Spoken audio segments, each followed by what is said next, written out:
નમસ્કાર મિત્રો, મારી ચેનલમાં તમારું સ્વાગત છે। મિત્રો, ઈડીએ ત્યારે રિલાયન્સ ગ્રુપના અનિલ અંબાણીની 50 કંપનીઓ અને 35 સ્થળો પર બુધવારે દરોડા પાડ્યા હતા। યસ બેંક લોન ફ્રોડ કેસમાં મની લોન્ડરિંગ તપાસના ભાગરૂપે આ દરોડા પાડવામાં આવ્યા હતા।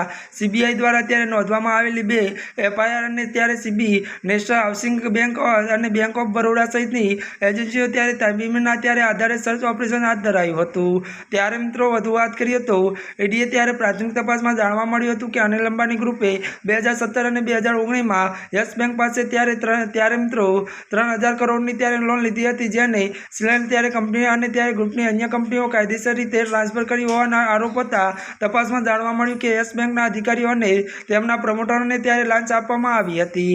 મળતી વિગતો અનુસાર મિત્રો વધુ આપને એ પણ જણાવી દઈએ કે ત્યારે મિત્રો વાત કરવામાં આવે તો જો કે એજન્સી તપાસમાં યસ બેંકની લોન મંજૂરી પ્રક્રિયા બારે જો ખામીઓ જોવા મળી હતી, તેમાં લોનની શરતો ઉલ્લંઘન, ખાતાઓમાં ગેરરીતિ અને ત્યારે લોન મંજૂરી દિવસે અથવા તે પહેલા જ ચૂકવણી થઈ હોય તેવા કિસ્સાઓ પણ જોવા મળ્યા હતા। ઈડીએ ત્યારે ડિફોલ્ટ અને અંબાણીને ત્યારે 50 કંપનીઓ અને 25 લોકોની તપાસ હાથ ધરી હતી। ત્યારે મિત્રો આજના માટે બસ આટલું જ।